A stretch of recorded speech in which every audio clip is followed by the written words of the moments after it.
So, she is a science consultant from Lantern Pharma, Georgia, United States. She's an expert, and previously also she's from University of Chicago, Illinois, United States. She has a lot of excellent works on molecular biology and immunology. She's an expert at project critical delivery focus communication, and also she is a chief editor in a scientific journal. So I'm very glad to welcome you here, Dr. Neha. Hello. Thank you very much, Yusuf. Thank you very much for your introduction. Yeah. So I think without further delay, I would like to let you present your presentations. You have 35 minutes to present your work. And please let me know if you need more time, because since we have one empty slot because of Prof. Widodo couldn't attend the conference, just let me know if you need more time to deliver maybe some additional results or anything. Sure. And also we will have more time for discussion. Sure. Yes, sure. Okay, so I'll start sharing my screen. Let me know if you all are able to see this. Yeah, perfect. Thank you. So first of all, I would like to thank you, the organizers, for having me here. I have never been to Indonesia myself, but I feel like that I've already been in Indonesia because I have served as a peer reviewer for some of Indonesian journals, and I'm also working as a chief editor for BBR. So it feels like that I'm very well connected with all of you people sitting in Indonesia. And I do see through your work some of the very bright minds and very good authors from there. So I really appreciate it. So I'll just briefly start. I'll say that I really like to be interactive. So participants, if they want to have, any interactions, feel free to just put that in the chat window. I'm not your typical keynote speaker. Uh, and I don't say I'm an expert. I'm still a student who is learning and will keep learning. So I'll tell you that during my work as a senior research associate in University of Chicago, my research was mainly focused on cancer, especially colorectal cancer. And before that, during my PhD and my postdoctoral work in United States, I was working on molecular parasitology, which is infectious diseases. So these are two little bit different research focuses, but I can tell all of you that without help of bioinformatics, I wouldn't have been able to continue my research in the way I did. And in my current role as a science consultant, I do that to a lot of pharmaceuticals in the United States. And I cannot emphasize enough that how important computational biology and bioinformatics have become in our daily routine to address a question. So I'm very excited to hear all the talks coming from this conference and interact with all of you out there. So my today's discussion topic is role of bioinformatics in transforming cancer research. So I have a very interesting question for all the participants in here. I know all of you are great researchers. You spend a lot of time in lab, and we get very consumed when we are working on lab. Has how many of you have felt that what I'm doing, how it is going to impact the clinical research? Or I wish I was a doctor and I would have directly treated a patient. How can I help more patients? How many of you have come across this thought? If anybody wants to put that in the chat window.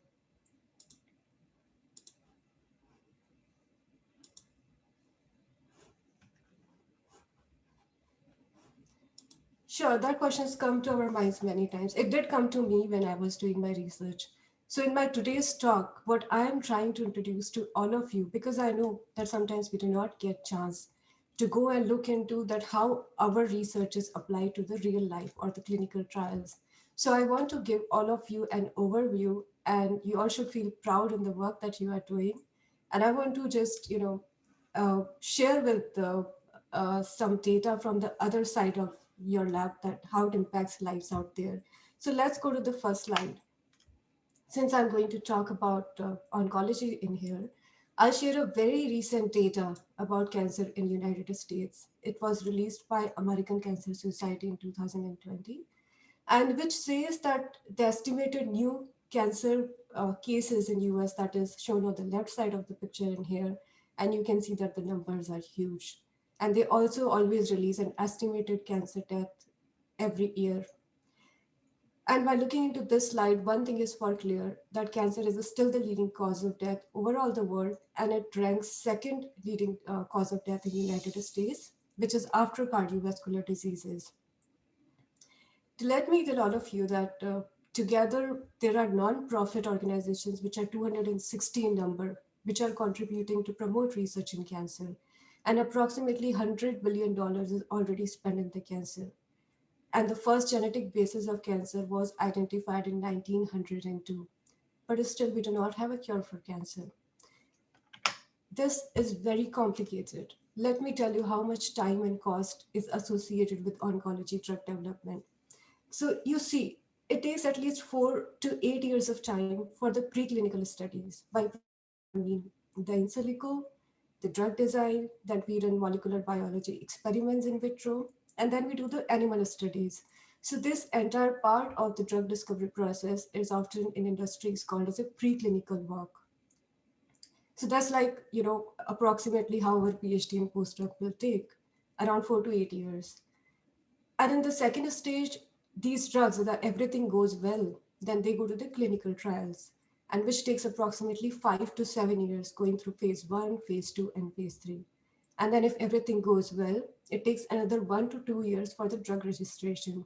So if you think about it, that how much time it takes is approximately at least 15 to 17 years for one drug to reach to the market, which is like one third of our lives almost. And if I talk about the cost, just for oncology drug development, it takes $2.8 billion dollars for one company to bring a new drug to the market. And that's the data from past 10 years. So let us see what happens when drugs reaches a clinical trial. This is the status of oncology clinical trial. And I'll tell you, if some of you are interested, the Clinical Trial Gov organization is a database which contains the maximum number of trials run across 209 countries, including Indonesia, including India. And uh, this data will tell you that till date, 88,752 oncology clinical trials have been run. And you guys will be surprised to understand that 97% of these clinical trials have failed to reach an approval, which means the chances of approval of an anti-cancer drug is as low as just 3%. So what has happened? We all can think about it, that why so many drugs failed, why so many clinical trials have failed in past 100 years. And I'll tell you that, primary reason was that how cancer was treated so far was by traditional models, which means that a patient comes into the clinic, you diagnose it, a tumor is detected, and we treat it by surgery, by radiation, or by chemotherapy. And this definitely has made a lot of delay in coming up with novel oncology drug treatments, because cancer is a very heterogeneous disease. We all know that right now.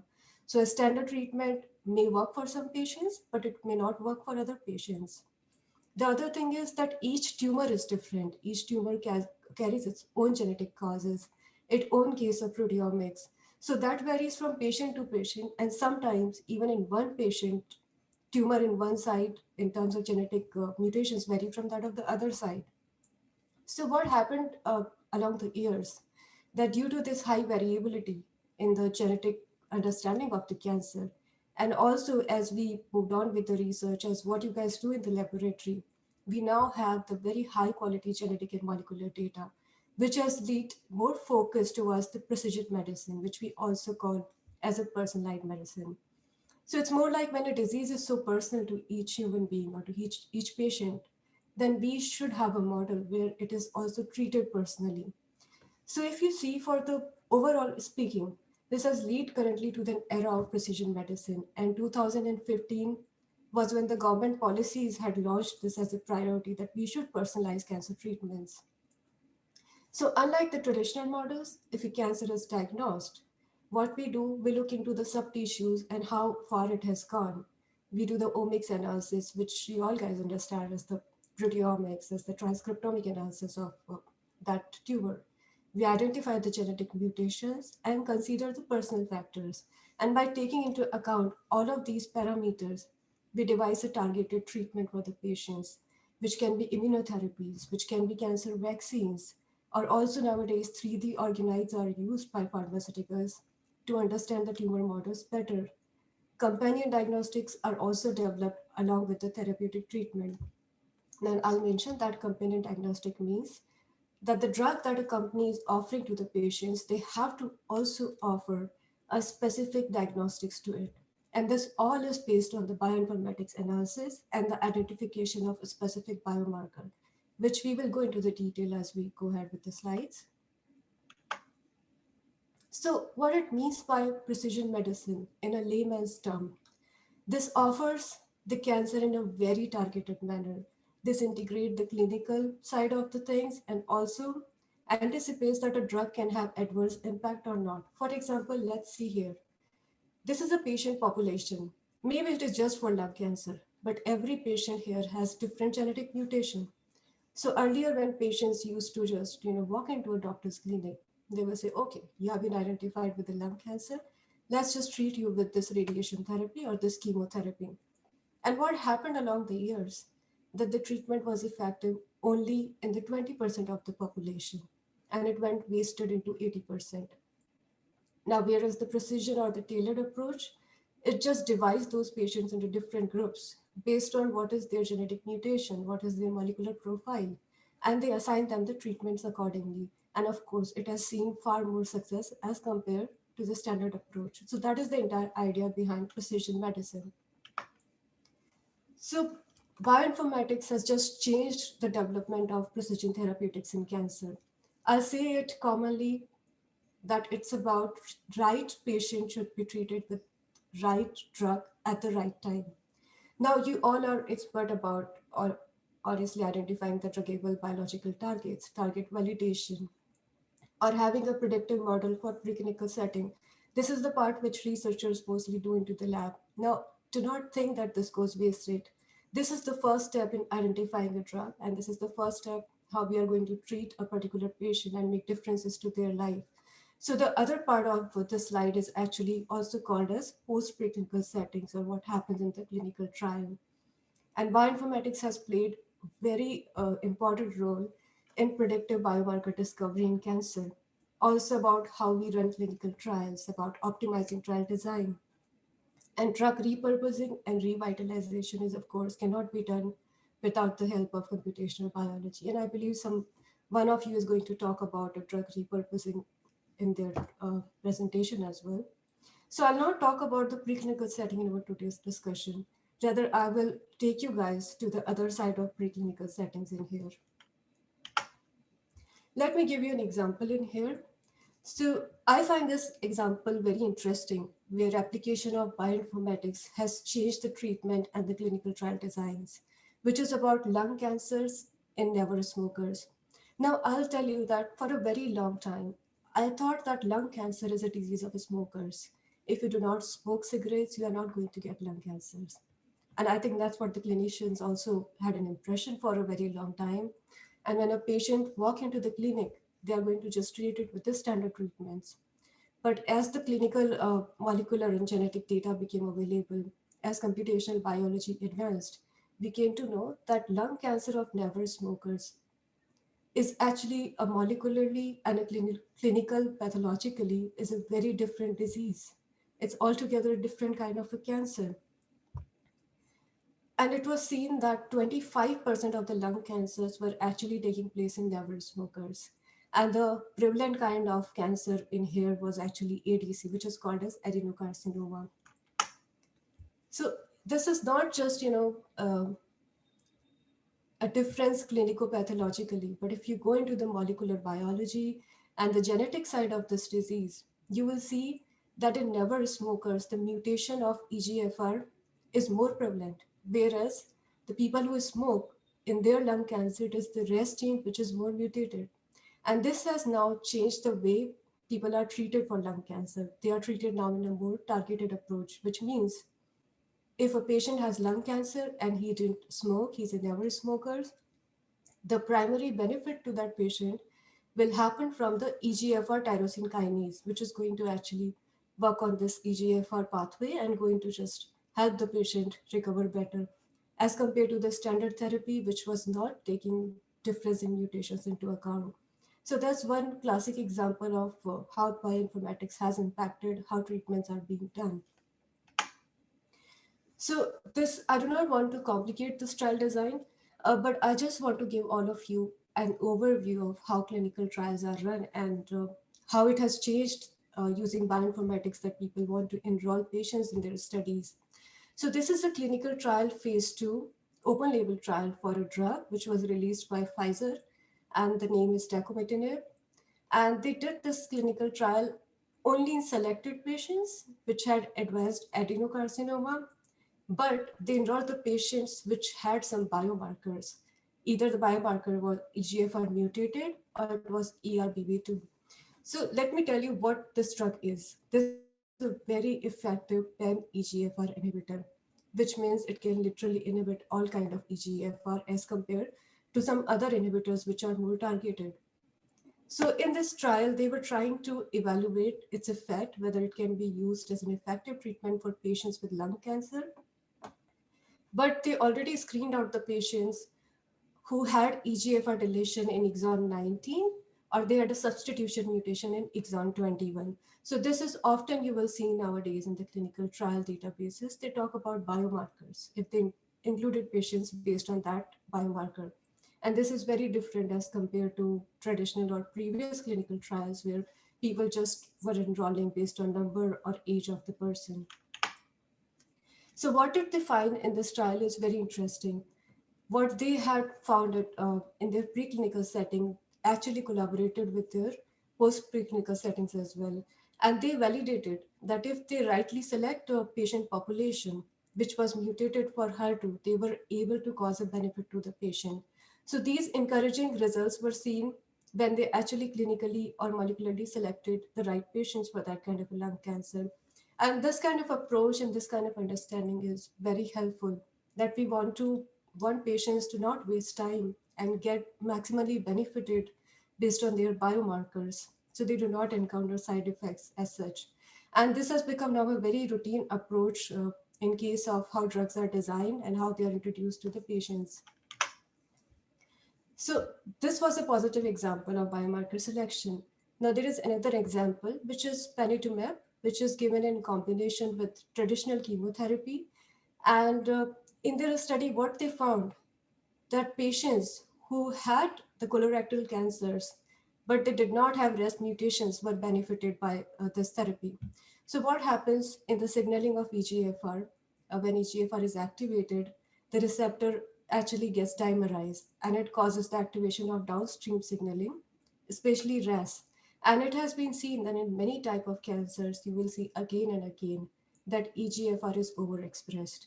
And when EGFR in a cancer is overexpressed, there are very high chances that that cancer will be difficult to cure. So this particular monoclonal antibody, it actually binds to EGFR and it stops all the downstream pathway. But it will only work when the pathway has a wild type RAS. Because if this RAS is mutated in some of the patients, they are not going to be benefited by this antibody. The reason being that RAS doesn't care if EGFR is activated or not. If it is mutated, it is going to be just activated and cause the cancer cell proliferation anyways. So if we have this prior knowledge about a patient's genomic status, again, it will help us to select the right cohort for successfully using a particular drug. This was based on specific example about drugs. Now, what is the next slide is a very interesting slide that based on bioinformatics, a running clinical trial which is already enrolling patient can also be changed as it is running and can be benefited to the patients. So I'll tell you guys that how that works. But in common language, I say that this is about updating your knowledge as you go and modifying your actions based on that knowledge. So it's very fast process and you become very efficient in answering some of the key questions on oncology drug treatment. So let me tell you that how this adaptive design actually work. In clinical trials, whenever you are testing a new drug, drug A, drug B, or drug C, you always have to have a control group which is treated by the standard therapy. For example, if a chemotherapy or a radiation therapy or a targeted therapy is approved already, because we do not want to introduce redundant drugs. We want to introduce drugs to people which are clinically at least as effective as the standard care of treatment is, else it's of no use for us. So for the adaptive design, how it is different. This is the control group, this is the group which receives drug A, and this is the group which will receive drug B. So we see at the second stage of the trial that this drug B did not show any better effect on patients as compared to the control. So, as the trial is running, the trial adopted a new design and they discontinued drug B. But what they saw for drug A is that this particular patient population, which has a particular genetic mutation, is benefited by this drug A and has better clinical benefit as compared to the control group. So, in their next set of enrollment, they included patients with a similar molecular profile. So, they enriched this patient population in here.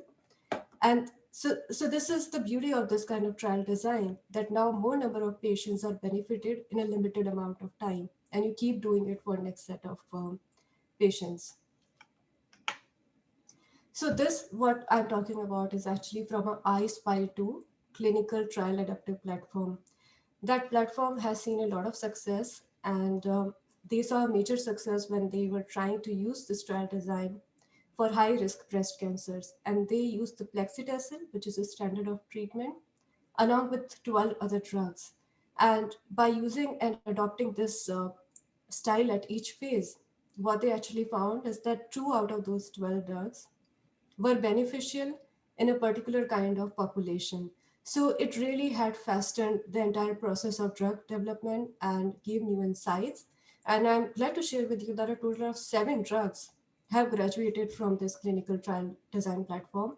And this platform is pretty young. And still, multiple agents are currently actively getting involved in this I-SPY 2. And in the trial design, they have used a lot of molecular profiling and bioinformatics based methods. So I'll tell you that impact of bioinformatics in a predictive biomarker testing has just changed everything how things are run. And since 2015, which I'm talking is just 5 years ago, now the oncology products, they require or they recommend that the number of patients you are enrolling against a particular drug, they have to go through a particular biomarker. So the biomarker testing now, 60% of the cases biomarker testing is run, and I can tell you clearly that this number is going to clearly increase, because researchers or companies, they do not want to waste their time and money without having a main idea of biomarker and is associated with efficacy to treat a disease. This is not new. I'm pretty sure all of you have heard about this, that bioinformatics have changed the way diagnostics take place, because MRI and CT scan, which are our traditional way of detecting tumors, they are important, they are useful, but still they are not very effective in some of the cases. I'll throw an example in here, which is about pancreatic cancer. Well, pancreatic cancer, although it's not as common as lung cancer or breast cancer or prostate cancer, but it is still holds a place as one of the lethal most cancers. Primary reason is the way pancreas is located. It is highly under circulation with a lot of blood vessels around here. And before we identify that there is pancreatic cancer, the cyst has already reached out to multiple places. And that's why it's still said that 95% of the patient may not survive more than a year in this case. So to answer this question, scientists in Sweden, they had developed a method to identify these cysts, and that was based on just taking the cystic fluid and run a biomarker testing, which was in this case was specifically run for mucins. And by 97% accuracy, they were able to detect if the cyst wasn't there or it wasn't there. So It has really helped in developing better prognosis for pancreatic cancer. The other thing is, of course, microRNAs, which we all know that they have found a very good place among clinical trials, and even drugs are now designed using microRNAs. So I'll lead you towards the section which is heading almost to the end of our discussion today. I hope that I'm not overwhelming all of you with a lot of information.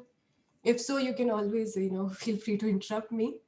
So this is about role of bioinformatics in drug repurposing. I'm using the same slide and telling you that what difference a drug repurposing has made in recent years. So from 15 to 17 years of timeline, it can reduce down 3 to 6 years. So this is magical. And how does that happen? So drug repurposing, I'll tell you that we are finding alternative role for old drugs. So old drugs which are already approved for other indication, they are repurposed to try for oncology. And it saves us a lot of time because you know the pharmacokinetics data about that drug. You already know that patients have been tried with this drug, this was safe, this had no side effects, no toxicity. So that saves you at least 9 to 10 years of your finding. And then if we can repurpose that old drug against cancer, that saves us a lot of time. Bioinformatics has played a huge role in kind of drug repurposing. And in earlier approaches, bioinformatics and molecular biology or clinical sciences, they were not very collaborative. But as the years has gone along, the computational biology and targeted therapies, they are both coming together. And currently, the repurpose of a drug is based on a very flexible and collaborative use of both of the tools, computational as well as the experimental part of it. And by using this approach, we are able to identify the multi-targeted agents. I'll give you some classic example of success of drug repurposing. One of them is metformin. So metformin was approved for other indications, including I guess diabetes as well, and it was repurposed to actually decrease cancer mortality. And why earlier it was thought that it might be effective is because metformin has multiple targets. Some of them are also the hallmark of cancers, like cancer metastasis, angiogenesis, or energy metabolism. So it was repurposed to actually use to reduce cancer mortality. And the other comparatively recent example is valporate, which was approved for treatment of epilepsy, but it was also successfully repurposed for the clinical analysis of leukemia. And this list is long and it keeps increasing. And I'll tell you that it's not just the drug repurposing where bioinformatics has played a major role, but it is also drug revitalization, which is relatively a recent approach used by machine learning, artificial intelligence, and also the experimental sciences. And what this suggests is the drugs which have failed in clinical trials and have failed, due to some reasons which we do not understand fully, or primarily they have failed because we did not know the biomarker data back then. But as we have collected a lot of data and have a lot of tools to analyze those data, now we should be able to try those failed drugs again with the combination of biomarker studies to just send them back to clinical trials. And that has seen, at least 10 or 11 drugs out there are already in clinical phase 3 trial, which has failed before. And this could happen only because we could associate their efficacy with the new available biomarker data. So, of course, this slide is not very encouraging, but is not as depressing as well, because personalized medicine and the availability of data has totally changed the trend in cancer incidence rates in past 20 years. Now, we must understand that the researchers were trying to help this thing out from past 120 years, but what has changed maximum is in past 20 years. And that's because next generation sequencing came into action 10 years ago. And that's where it just boomed the personalized medicine, the involvement of computational biology. And I'll share the slide that the improvement is very significant from 4.9 response rate to 5.7 currently. And it has also, positively increased the progression-free survival for cancer patients. So this field is evolving and it will keep evolving. Although of course there are there will be technical issues, challenges for us to handle about integrating data, about using the similar ontology or having just a common database. But one of the problem which still is in the field and out in the air is about the regulations, because data privacy and the regulation for every country and for every region is pretty different. But it's pretty hopeful that by using a collaborative effect between scientists, companies, clinicians, and all the researchers, we will be able to use this ppm to take forward and cause a benefit to all. And I'm not a bioinformatics, unlike many of your expert keynote speakers out there. I'm a core molecular and immunobiologist, and here I'm really want to take a moment to thank all of the computational biologists and bioinformatics out there, because without your effort, I don't think I would have been able to select a drug target for infectious diseases, or I would have been able to identify a right microRNA to work on.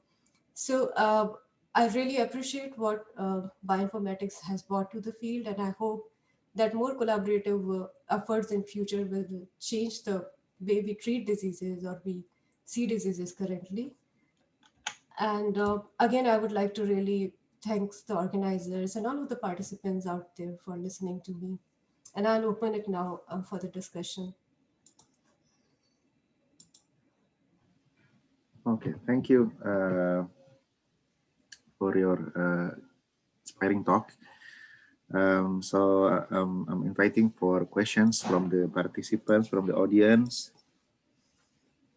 Yeah. So there is Pak Holis. He wants to ask you directly. So please, Sure.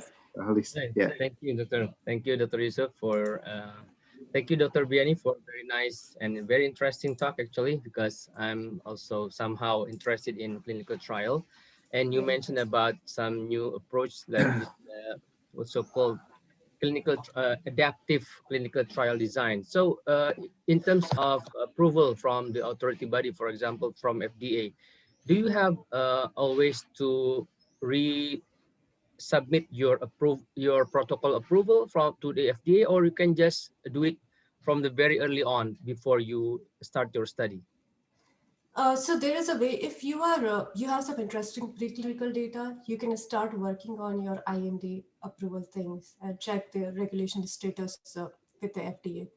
Uh, so it's a good idea to start working on your draft while you are in your preclinical study phases. And also nowadays, a lot of companies, they like to look if they can get an orphan drug designation. So it's a general idea if you are trying to submit an FDA approval document. If you can have it for a rare cancer indication, and I can tell you using computational biology, still there is a lot of scope about biomarkers, because tyrosine kinase inhibitors are the one which are mostly used in trials. But if you can have a connection of your biomarker with a rare cancer indication, and you can submit an application for orphan drug designation somehow, the chances of approval and the regulation become very fast.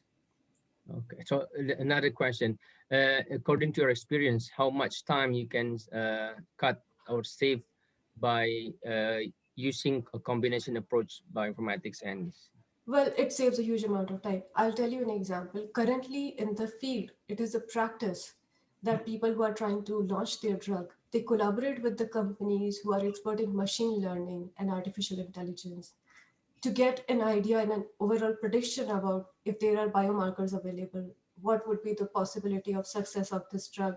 So things are really speeding up, and by collaborating with somebody, some companies who are working in this area of machine learning, you will be able to have an advantage over other companies who are not doing that.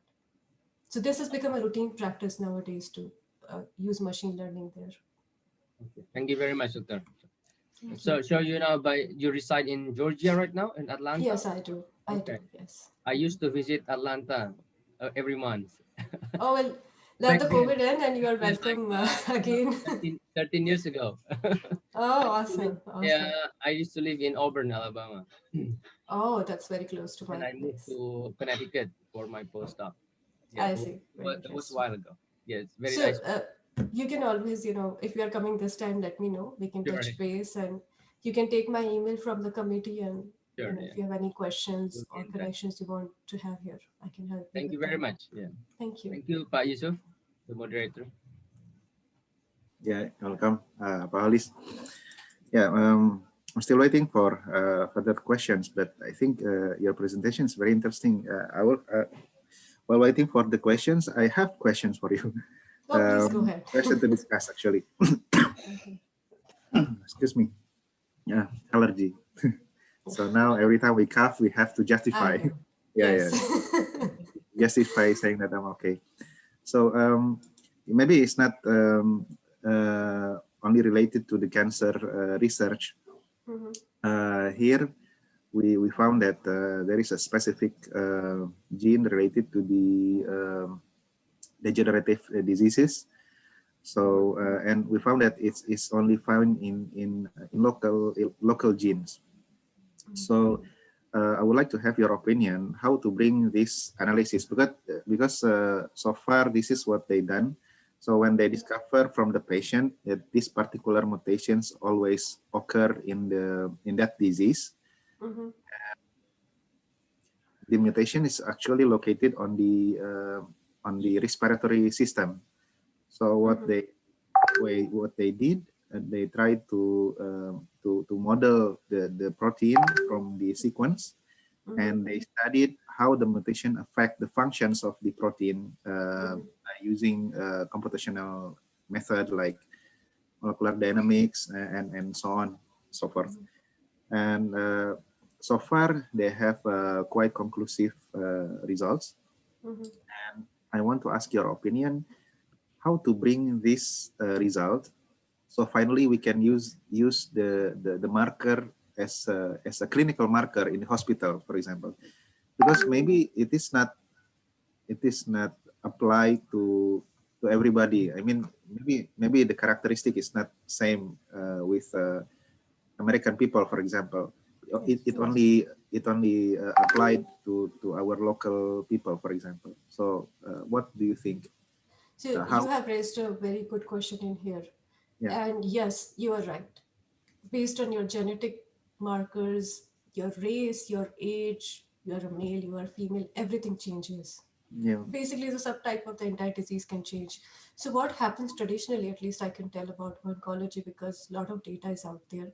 If you look into the paper who have announced their genomics or the transcriptomics data, and then you run a biomarker studies in there, not just you will be able to identify the commonality versus non-commonality. I mean, of course, you can use populations other than Indonesia to have as your control group in here, but it is now possible to even understand the sensitivity of drug just by looking at the biomarker data in here, by understanding the gene signatures. So okay, yes, I would suggest look into the available genomics and transcriptomics data to run the efficacy test in there. yeah. So, yeah, so we need more data to justify that this marker is really related to the disease. This is what you suggest. Because I believe that the published papers will have more than one patient. So you Okay. should be able to find more than one transcriptomic data in there. Also, you can look into the clinical trial repositories. They submit their data to the specific databases at times. So Okay. that might help you to identify. Okay. And then let's say if we succeed to identify the marker in our local genetics, so Mhm. what is the common procedure? I mean, to finally can be used at the hospital, for example, as a marker.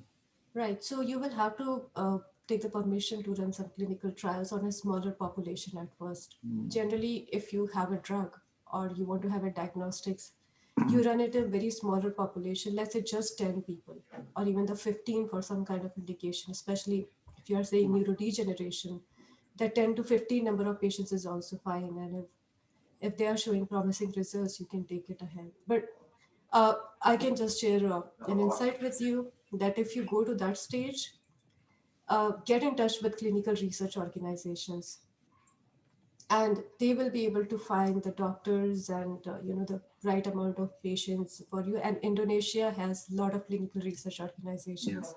Even we have collaborated with some of those, so they are very helpful. Yeah. Thank you. Thank you very much. Yeah. So, is there any question from the floor?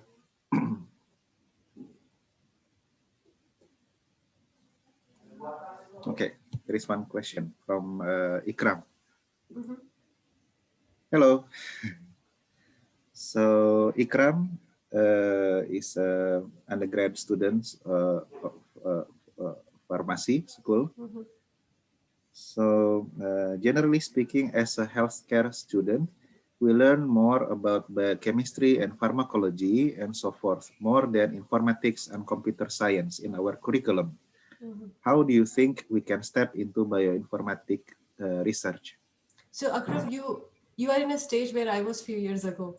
So Okay. you are right that our curriculum needs to be more interdisciplinary, to be honest, and in future they will be. But the good news is, since you have an expertise in biochemistry and pharmacology, these are irreplaceable expertise. These are very important, and it's very easy to actually learn informatics later on, then learning bioinformatics later on. So what I did to teach myself, um, I joined a few organizations through Coursera, and then there is one organization called as Pine Biotech, which run these courses on informatics. So I started with a very beginner course in there, and slowly as I developed and evolved my test, I moved around.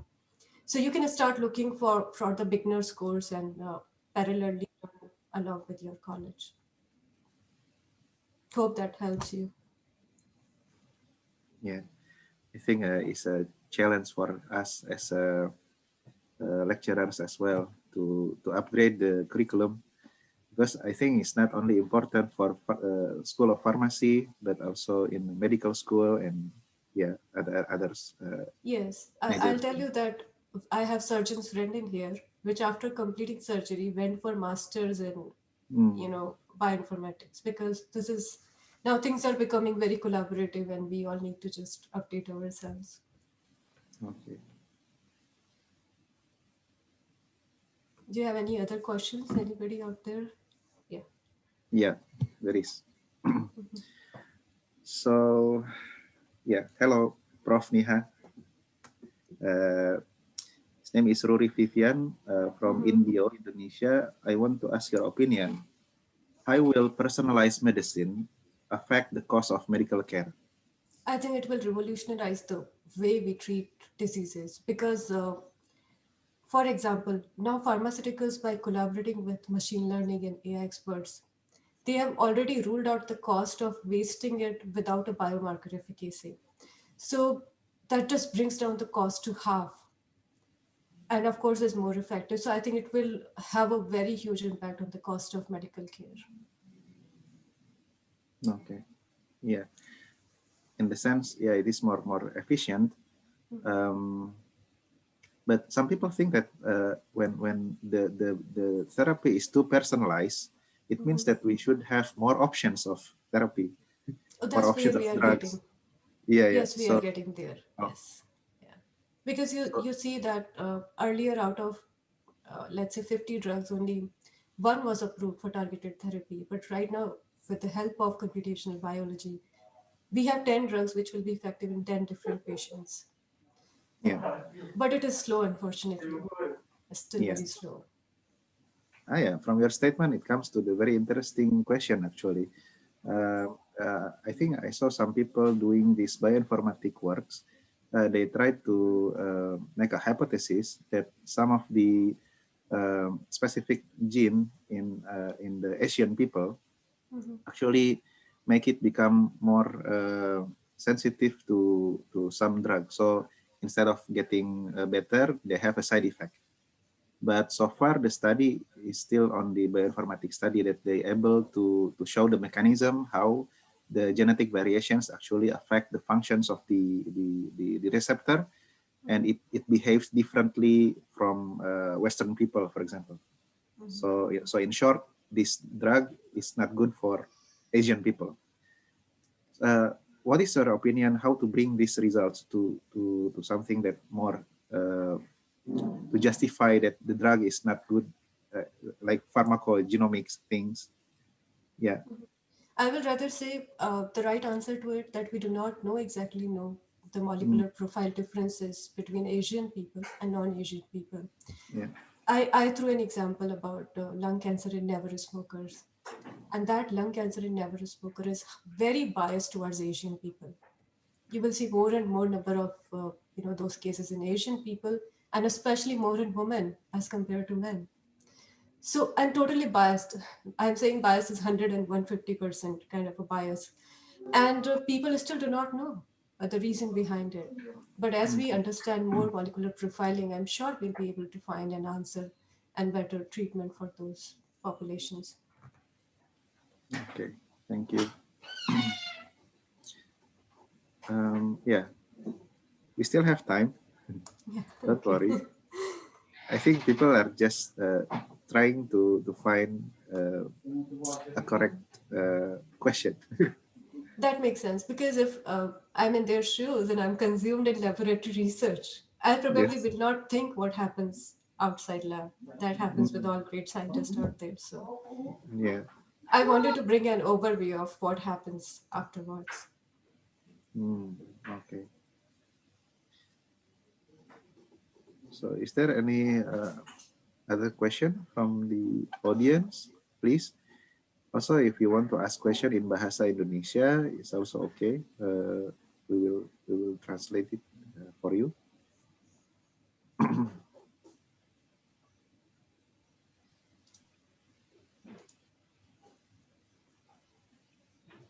Yusuf, can I Yep. just ask another question to Prof. Biyani? Sure, So, sure. do you know anybody who works for on computational chemistry or high throughput screening, especially for cancer drug cancer? Do you mean the high throughput screening in silico or in No, not in experiments? silico, in the real, for especially for cancer. I know NCI they have a big collection of extracts, about more I than. think University of Chicago should also have one. Okay, because I Yeah. work on also anti-cancer candidates, drug candidates from Mm-hmm. Indonesian biodiversity. So we Mm-hmm. collect several numbers of extracts. Yeah, Mm-hmm. because I learned that's what how NCI works. They collect as many as extracts from all over Yeah. the world. True Yeah. that. Those Yes. screenings, yeah. Yes. But I can surely find out some more Yeah, I mean, collections I and. would like to try my extracts because I use it now in my lab. Mhm, Yeah, mhm, I work on this against several cancer line, and the mhm. result was quite very good. So I Mhm. was curious to know more about it. Sure, I'll definitely find out All and right. let you know. Thank you. Thank you.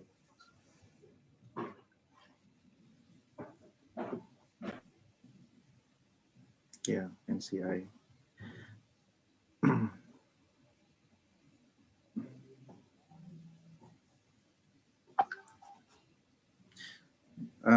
Yeah. We're waiting for another question. So let's discuss about the drug repurposing. Okay, so yeah, it's also a very interesting idea about the drug repurposing. So instead of we start from the scratch, we use those drugs that have been past the pharmacokinetics study and even the first phase of clinical trials. Um, uh, Actually, do you have any experience that because, for example, the drug that previously used for one disease and suddenly being used for another disease. So what actually happened? How they make the hypothesis? Let's say one is previously for headache, for example, and later Right. become a drug for cancer. What Right. is the story behind it? Yeah. So I think generally the story is drugs which have multiple targets Mm, have a better chances of having drug repurposing as compared to a single target agents. For example, metformin, it can mm, target a number of proteins out there. So when people want to redesign the drugs, they actually use those drugs which have multiple targeted indications and then find the overlap with other diseases. so these compounds are patented or the patent is already expired or what? Very good question. So you you have a lot of pharmaceutical experience as well. Your questions are very apt. So uh, there are drugs which every drug will come off patent at some point, you know. Mm. So sometimes the same company try to repatent them for a different indication or a different disease. And sometimes people keep a track of, okay, this drug is going to be off patent in 2020. So I am going to file a patent for my company about this. So Mm. there are two ways to go it. The same company can repurpose and file patent, or the other company can generate a generic version and file for the other indications. But everybody keeps a close tab about which drug is going to come off market now. Okay, yeah, yeah, it makes sense. Yeah. So I think there is no other question from the audience. Yeah, I think that time is enough. So I think before we finish with your session, we would like to have what do you say, photograph or a screenshot maybe. Photo Sure. session. Photo Yeah, session. I Yeah, think photo. the organizer will take care of it. Okay, okay. Okay, I will take the photo session. For the all participants, turn on your camera.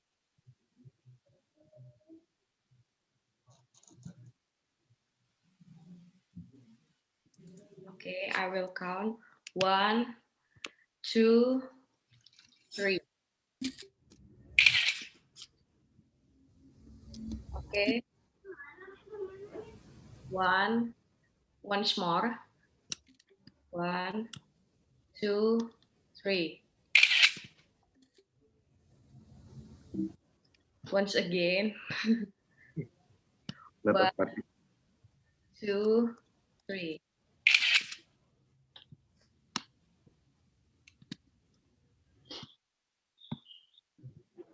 Okay, that's that's Okay, thank you so much.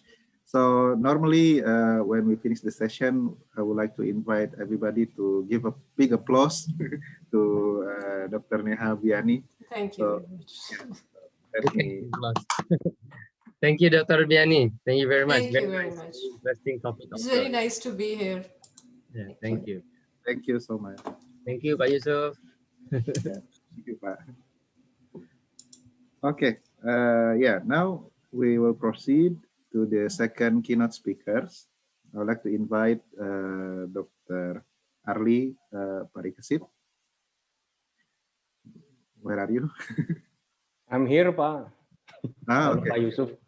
Halo, Pak Kolis. Hello. Ya, Pak Arli.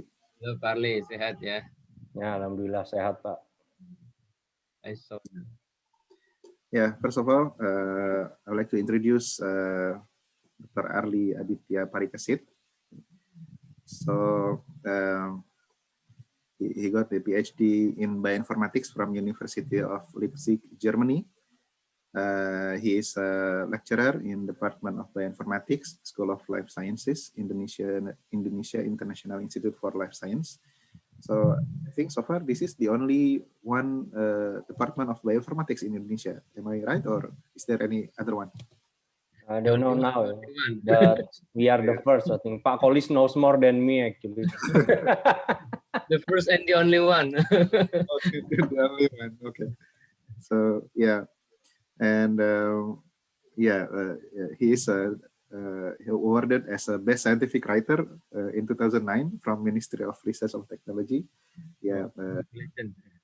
inshallah you can see from his publications. Yes, there are numbers of it, and um, what else? Yeah, so far I can say Dr. Arli is an expert, one of the expert in Indonesia about bioinformatics. So we are happy to welcome you here, and please the time is yours. You can present your talk in 35 minutes, and please let me know if you need more time because we still have some time from the Prof. Widodo's time slot. Okay, Pak Yusuf. Thank you very much for your kind introduction.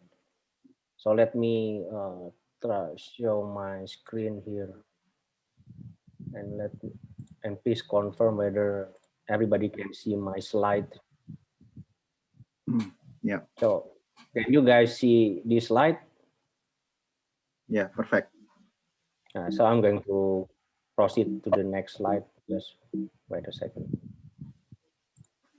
This slide, can you see background? Yeah. Okay. Okay. So good, good day, everybody. So let me introduce myself. I'm Arli from Indonesia International Institute for Life Sciences, from the Bioinformatics Department.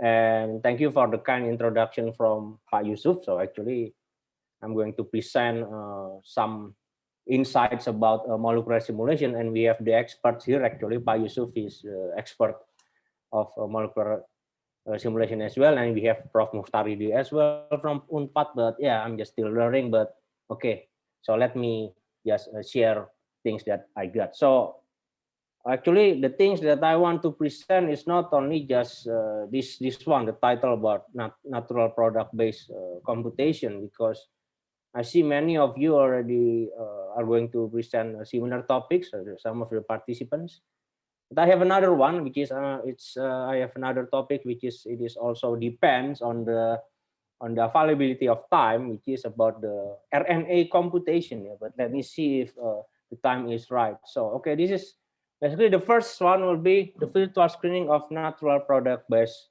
lead compound inhibitor for the SARS-CoV-2 virus.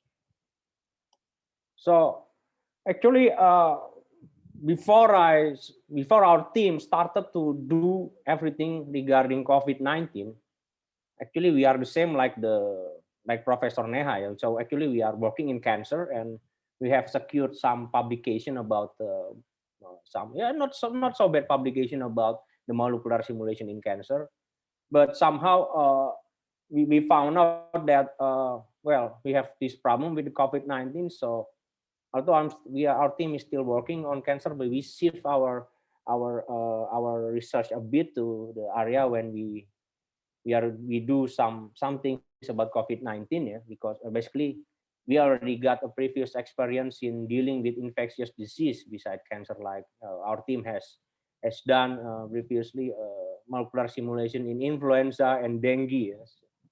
So basically shifting to another respiratory disease. Previously we have done that in influenza, so it's just making some adjustment, although the virus is very different. Yeah. So uh, so I think this is the fact that we are facing. Yeah. Although this fact is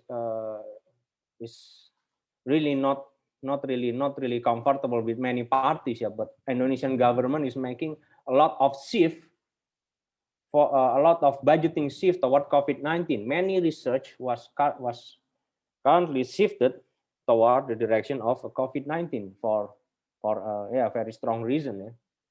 And we know that this is the ground zero, yeah, and this is the current standing. I think it's already 70 million infected patients, 70 million cases, and of course more than 1.5 million deaths, and I think it's even more. And in Indonesia, I think the case is more serious. I think we are closing to 700,000 cases. We are closing to that number, so it's almost 1 million. Uh, but we are still far away from 1 million for sure. Yeah. But the situation in this country is also serious. Yeah.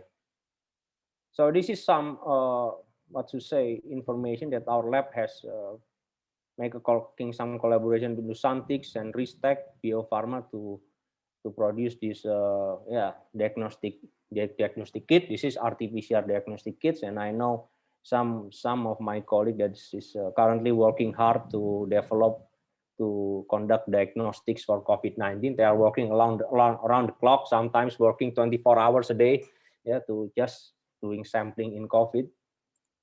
So what I'm going to show you will be kind of little bit different. Yeah. So well, we have Pak Yusuf here, which is also a chemist. So uh, basically, I'm going to explain what is the background of this whole thing. So basically, the approach that I'm currently in is about structural bioinformatics. So this is where a place where we deal with the structural data of the molecules, and we developed the algorithm for handling the 3D spatial geometry computing. So I mean, if you learn, I mean, stereometry during the high school, or when you learn stereochemistry, I mean, if you are currently enrolled in chemistry study program, definitely you know about stereochemistry. It's part of the organic chemistry, so it's all there. But we also got these sister computational disciplines, yeah, like computer graphics and so on, but they are not directly related with us. So basically, this is the motivation. So we want to understand the details of the molecular interaction, which is commonly there are some interaction that we can study, like this is not interaction, to determine the hydrogen bond and van der Waals interaction and so on. We got a lots of structural data is becoming available. So just recently, I saw I follow the RSGB Twitter account in social media. They said they have already 700 SARS-CoV-2 protein structures available. Yeah? So we got a lot of information. I mean, back then in February when we started to approach this problem, we only got one structure, which is from the protease enzyme. It was Chinese group who deposited, but now we got 700 from all over the world. But as far as I know, correct me if I'm wrong, there is still no contribution from this country. I mean, we already contributed a lot of genomics sequences, yeah, to GIS8, yeah, but because as far as I know, we don't have the instrumentation, especially the cryo EM, all of those sophisticated crystallography instrument. We still have yet to deposit anything to RSTB in regards of the SARS-CoV-2 virus.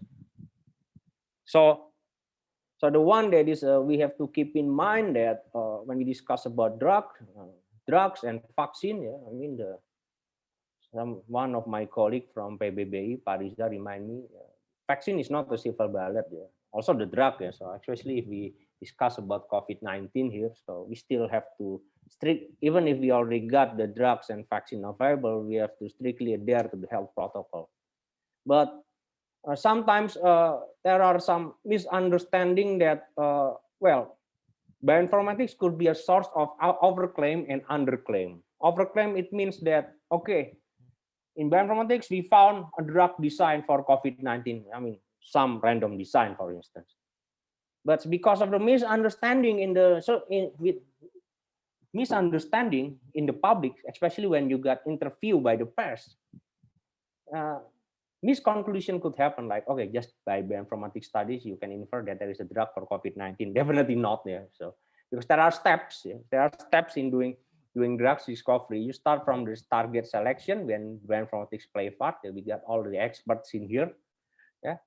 So and then lead discovery, high throughput screening. Pak Collis already said things about NCI and high throughput screening. Yes, I think he's here somehow, yeah. And medicinal chemistry, because we are going to do chemical synthesis. I think I'm not sure.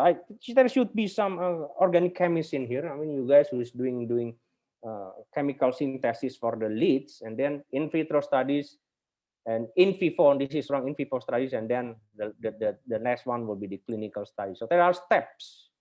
So there are steps in drug discovery and also vaccine discovery. So I always reiterate this many times to the press if they interview me. Yeah? So in order to avoid misunderstanding, just because of you are doing some in silico studies, it doesn't mean that there is a drug survival. It's still far away. Yeah? Especially if you're talking about the legal permission from the Badan POM. So I mean, if we have a good communication with the press, so they will understand. So this kind of problem, the pandemic, is always coming to us. Yeah? So I mean, we are waging a war, a multiple front wars. The serious non-communicable disease, like the previous speaker has discussed, the cancer, and not only cancer, but diabetes, and cardiovascular disease, stroke, Alzheimer, and all of this is still within us. We are still waging a war with the terrible non-communicable disease, and at the same time, these things came upon us. We have to waging a wars against communicable disease, infectious disease, and it never ends. And we know what's happened with the terrible Spanish influenza in 1918. 50 million people died, and Asian flu, Hong Kong flu, and so on. And then we got the SARS-CoV-2 virus coming, and we got, I don't know, I think almost 2 million people died. In the US, there are more than 300,000 people died, and in our country there are allegations. Yeah, this is still not. There's no. I mean, there is an allegation that there are possible undercounting of the mortality, yeah? But we still don't know yet. It's still an allegation. Yeah? So, so we have to revise a strategy to deal with these things. We are there. So the thing is, SARS-CoV-2 is an RNA virus. It will have a faster mutation rate than DNA virus or bacteria. And I will have to share you this news because I just when I teach yesterday, I share this information to the students because they are going to make some papers about it. So in England, in the United Kingdom, they found a new variant of SARS-CoV-2. This new variant got 17 points mutation in their receptor binding domain, and allegedly it is 70% more infectious than the normal variant. And the WHO already issued a formal report concerning this matter. And WHO found out that this variant is not a new strain; it is still a variant. So it is known that the existing diagnostics, RT-PCR, and all of those stuff, and drugs and vaccine will still works against the virus. Yeah? But we don't know what will happen in the future. But this is still a new variant. This is not a new strain. I mean, if people just say, okay, this is a new strain, it's not. Yeah? In virology, there's a difference between strain and variant. Yeah? Variant is just a genetic variation, but new strain, it's you cannot use the same diagnostics or drugs and vaccine with the new strain. This is what's happening in HIV, for instance. Yeah? HIV/AIDS got the two strains, HIV-1 and HIV-2. But luckily, HIV-2 is more benign than the HIV-1. Yeah. So this is interesting because the new strain is more benign because of the evolutionary pressure and so on. And remember that this is a zoonotic infection. Yeah? It is suspected that it came from animal host, from bats, and it has 96% similarity with bat coronavirus. Yeah? It's already published, the data. Yeah? Although it has a 96% similarity with the bat coronavirus, yeah, it is still considered not really that close, the relation, because 96 percent similarity. It means that this bat coronavirus and SARS-CoV-2 got the common ancestor somehow 70 years ago. So you cannot say that, okay, SARS-CoV-2 was modified from the bat coronavirus. Of course that's wrong, because I mean that's actually the case. They have a 70 years away in regards of the common ancestor. So this is basically the SARS-CoV-2 virus. Yeah?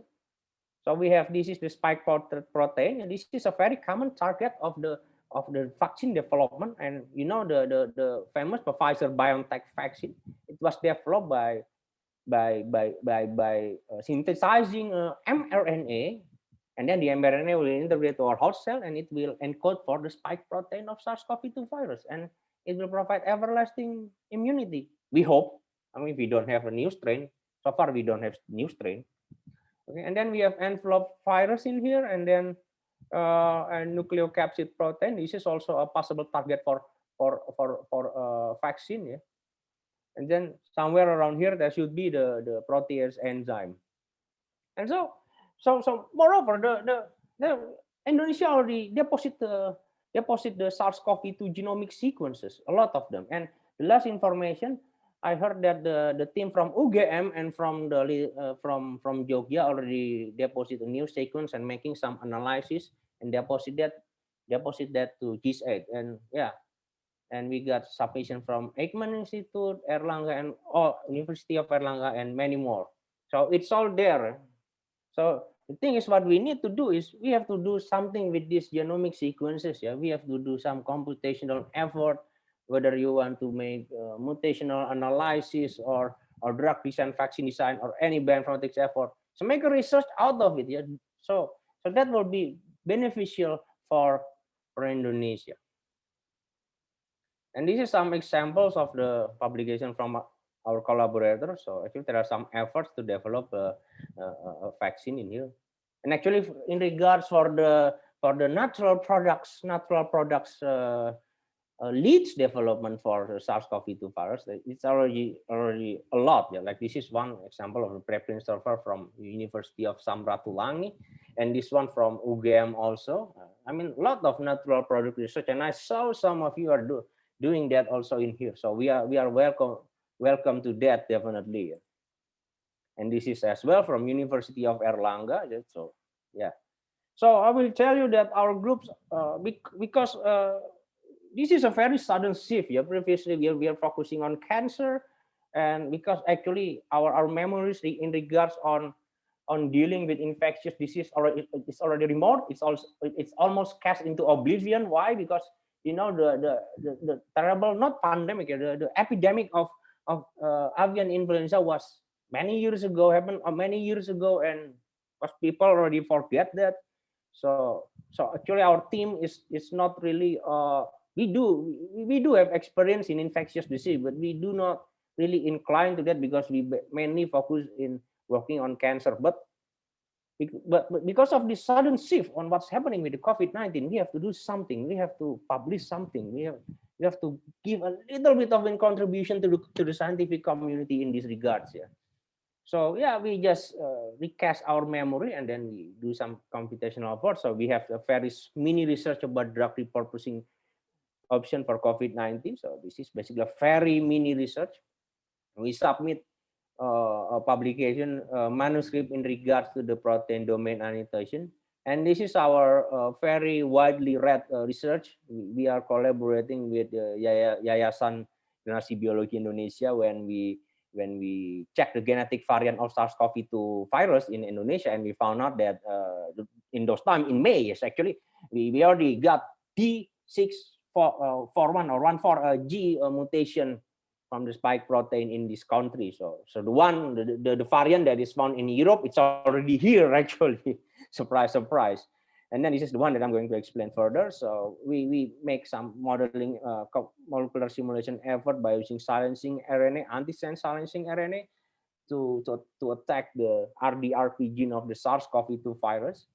And then we collaborate with the medical school of University of Muhammadiyah Makassar and with my colleague in bioinformatics, expert in statistics. So we make a review about the application of artificial intelligence in health sciences for deterring the COVID-19 pandemics. And this is the one that actually we are going to present. So the one will be the one after this will be the one about RNA, and the one that we are going to present now will be the virtual screening of the flavonoids compound. Yeah? So we already submitted to that journal, to the international journal. So it's we already finished the review process. So we just waiting for the decision from the editor in chief actually. So I know that the editor in chief of this journal it's very very busy. So yeah, we have to be very patient to wait for the announcement. So the motivation is so basically we have input. Yeah, we have important input from Prof. Bimo. I don't know whether Prof. Bimo is here or not. He's associate professor from the University Putra Malaysia. So he's one of our collaborator. We are collaborating to develop COVID-19 drugs as well. And he made a very precious input that if you want to develop a SARS-CoV-2 drug, a drug for COVID-19, it will be better that you make sure that these drugs already tested in SARS-CoV and MERS. So this is actually a wet lab paradigm. Yeah? The wet lab paradigm said, okay, if you use a drug leads that's already tested in virus, another virus that is close to this virus, which is SARS and MERS, they are still in the same family with SARS-CoV-2, the beta coronavirus, SARS-CoV, MERS-CoV and SARS-CoV-2. It's one member of the beta coronavirus family. So it is a big possibility that it will works. It will works.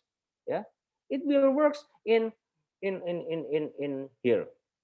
It will work in SARS-CoV-2. And next thing is, we should be, the other input is, we should be able to synthesize the compounds. Yeah? I mean, if you develop a very chemical structure that is so complex, and then you cannot synthesize it, and which is when you give the design to the medicinal chemists, and they just say this is too complex, we cannot synthesize it.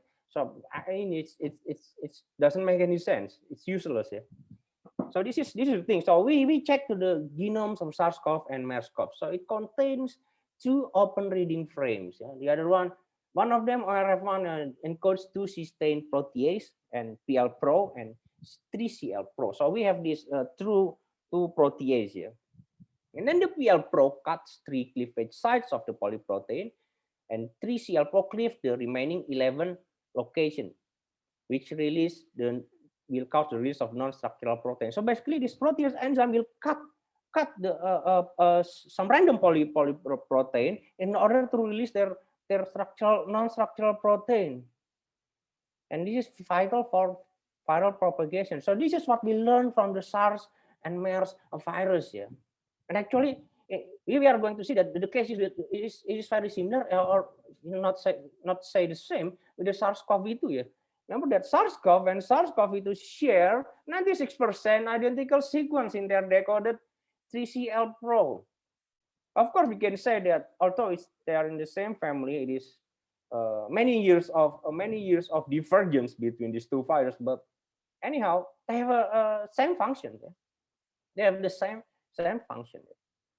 So it forms a dimer, and small structural difference between SARS-CoV and SARS-CoV-2 is not expected to significantly interfere with the binding of the small molecule agents to the active site of SARS-CoV-2 3CL-PRO. So basically, because of because of the high similarity of the structure, because we are going to do a structural similarity search as well. So things that are already tested in SARS-CoV will possibly could work in here. So this is basically, we infer this data not randomly. We just take any natural products out of the blue, and then we tested by molecular docking. No, we have the not experimental validation, of course not, but the experimental paradigm, yeah, to make sure that we have experimental paradigm to approach this problem. Yeah, two things. Yeah, two paradigm. The first is it should work in SARS-CoV and MERS-CoV. And second is you should be able to synthesize the compounds. Okay. So and then this is a cysteine protease. Yeah. So remember that we utilize some flavonoids, yeah, that is known to exhibit special antiviral activity. So we know that okay, this natural products has be able to inhibit this virus H9N2 and so on. But the things that is important, one of them, jugulanin, was surprisingly effective against SARS-CoV virus. So this is a strong basis in experimental paradigm that we can possibly use this compound. So we have these experimental reports here, and we have some reports to support that these compounds also work for SARS-CoV and MERS-CoV. Yeah? So we are not just taking things out of the blue because we like the compounds and then we dock them. Of course not. We have some. I'm not saying this is a validation. I'm saying the experimental paradigm to approach this matter. So we have the state of the art. So we are doing additional steps in Kezar analysis, ADMET-Tox, drug likeness, synthetic stability to ensure that molecular docking result or post-processing is supported with fine-grained validation. So what we want to know in here, we do some computational biology validation. Okay, before we do docking at all, we want to make sure whether this compounds really binds to the protease enzyme in biological terms, in biological pathway. I mean, if you're talking about docking, we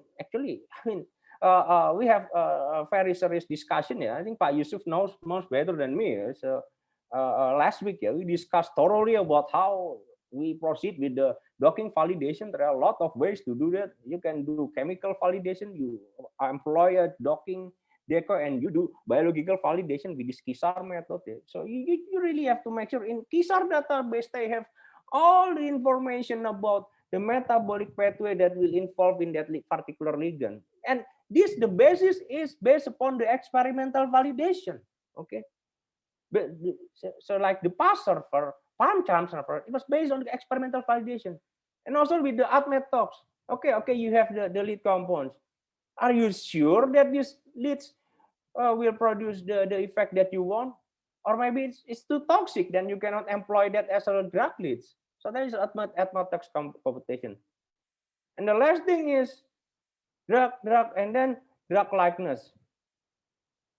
Drug likeness, you want to see one of the parameter beside is Lipinski rule of 5, and the other one is synthetic accessibility. Synthetic accessibility is you want to make sure that these compounds should be able to be synthesized. Yeah? I mean, if you design a very complicated compounds, yeah, and in the end, no medicinal chemist in the world can synthesize that. It's useless. Okay, it's no good. You have to give information that is meaningful to the medicinal chemist. Yeah, do not just doing everything out of the blue. Do not make burdens to the scientific community. Okay, and then we have the golden standard. I mean, besides, of course, in the protease enzyme, there is N3 inhibitors that is bind to it. The standard, the benchmark of this research is, of course, remdesivir. Yeah? So the things we want to do molecular simulation between the flavonoids and as these 3CL pro inhibitors. Yeah. So we want to know the bindings of the flavonoids. Yeah. Is there any? We want to know the bindings of the flavonoids. Want to know the bindings of the flavonoid to the 3CL pro. Wait up. Kameranya blur. Is it really the camera is blur? It's fine. It's fine now. Okay. Okay, and then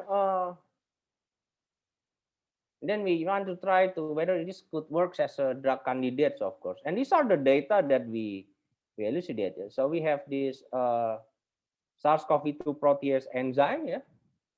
And then we have the list of flavonoid compounds that was compiled through reviewing of the past literature. And those compounds should work with SARS-CoV or MERS-CoV. So we have 23 relevant compounds that we found out works with SARS-CoV and MERS-CoV. So it's already experimentally validated in other types of coronavirus, not in SARS-CoV-2. Yeah? And then this is basically the pipeline. It's kind of very straightforward. Literature review, and then we retrieve the flavonoid structure from PubChem, and we retrieve the structure from the PDB, and then we do some conversion with molecular development Babel. We do molecular docking, and then we visualize it. And of course, actually, I forgot to add some information about we actually did the KISAR analysis before the docking, and we also did the ADMET-tox computation after the docking. Yeah? So I just forgot to add it in here. So this is basically the information that autodoc output was based upon the thermodynamic formula. The most spontaneous value will be most favorable in chemical terms, in chemistry terms. So that's why we are also added regimens of the biological computational biology to validate that. Yeah. Basically, this is the things that we do. So you can see that ligand will bind to the target, enter to the target in here. So basically the things that you have to consider in molecular docking is without the proper validation methods, in the end, every ligand will bind to the protein. Okay, because basically the approach is pure chemistry. No biological approach. You just there is a crevice, and then the ligand will bind to it. So of course you can design any ligand that fits to the crevice. Yeah, I mean it fits, so it binds. But is it biologically realistic? Of course we don't know that. So So before that, before we proceed to that, we have to think about, okay, we have this we do some we using VIST, yeah, VIST, that this is the basically the protease enzyme. We align that with the SARS-CoV protease enzyme, and this the similarity is very high. This is just some more technical information. The sequence similarity is more than 96% in here, and then yeah, just similarity are high. So we also put some of the chemical structures in here, and we put the information about. We know that they are working with SARS-CoV and MERS-CoV, and it's also could be docked to the protease of the SARS-CoV-2 protein like azacetine, daidazine, and all of these things. And we found out that there are these 5 ligands that has the lowest conformation energy called naringenin. And then this is figure 4. This is remdesivir, the FDA approved SARS-CoV-2 drugs. This is the structure. So basically, so I have told you that before we did this is statistics of the PA and PI. So basically, there's a significance if the PA or PI should be more than 0.1, but this one is considered significant. Yeah. We found out that there are broad spectrum antiviral activity. Broad spectrum means broad, it will bind to many types of virus, but there are some specific, very specific. Of course, it's not surprising when the will bind, but for quercetin, camphorol, and all, it's specific coronavirus inhibitor. So this is a computational biology validations to argue that okay, it could bind to this particular protein. And then after that, we also validate the depiction of the to predict the binding site. So this is the binding site. We are using 3D ligand site software to detect where is the binding site. So basically the binding site in here. So this is basically a basis for us to because they have the coordinate, the structural coordinate. So this is the ways that we can basically shoot the crevice by inhibiting the crevice in this part there. If you see there is a solid ball, there is a signature for the binding site. You can just put the ligand there, dock the ligand there. And this is one of the PDB file output of camphorol. It is bound to the SARS-CoV-2 main protease, visualized by the PyMol application. So it's here. So this is the SARS-CoV-2 main protease results. Yeah. So we have N3 inhibitor, remdesivir, and yeah.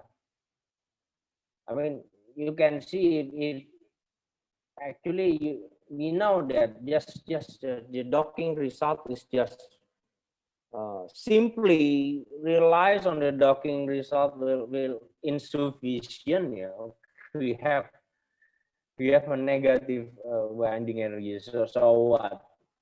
So I mean the standards, yeah, but I mean it's okay. But I mean it's okay. I mean it's very difficult to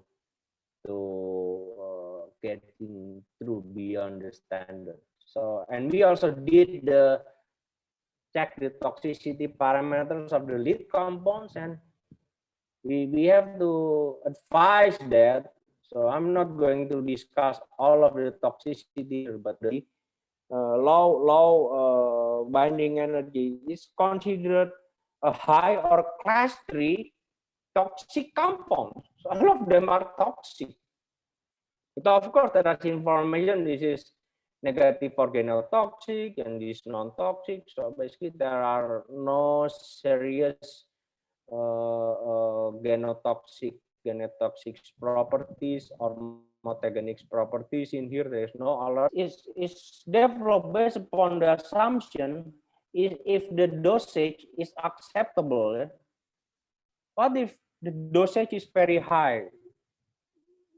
The result, it could be different. But so anything that is in, it is considered high toxic in the Kramer rules, we should proceed with careful.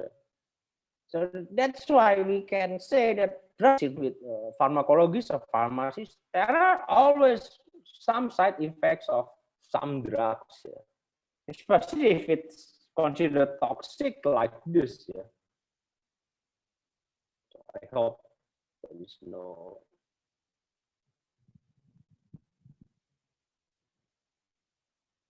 Usually it's toxic like this. Then, so you see that these compounds got the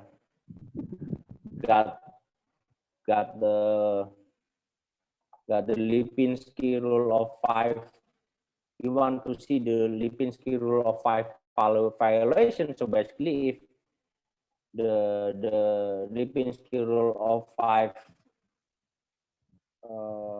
violation is 0, that I know they got at least 1 or 2 violations in it, but it's already in the market anyway, because the clinical trial said, okay, you can do with it. And this is the synthetic accessibility. So actually the synthetic accessibility range is from 0 to 10. 0 is the compound, it's moderate, it's doable. I mean the medicinal chemist, I think, I'm very sure, can synthesize these compounds. So this, we are really reaching the conclusion here. So maybe the flavonoid shows promise, but basically we know Pak Kolis and his team is developing INAPL database. This is a very good initiative to compile the list, and then we have to be careful that drugs are toxic. I mean, especially you see that all of these lists, it's considered by the Kramer rule, it is highly toxic, and dosage is very high. It could provide a different result. So we have to proceed with careful. So that's why validation in a wet lab is still necessary. So we need in vitro, in vivo, and eventually clinical trial. I know, like now, Badan POM already develop a pipeline to, she's working with LIPI, but I mean, it remains to be seen. It remains to be seen, because basically we need herbal medicine for sure. And then, yeah, this is basically still, although there are some interesting results, wet lab validation.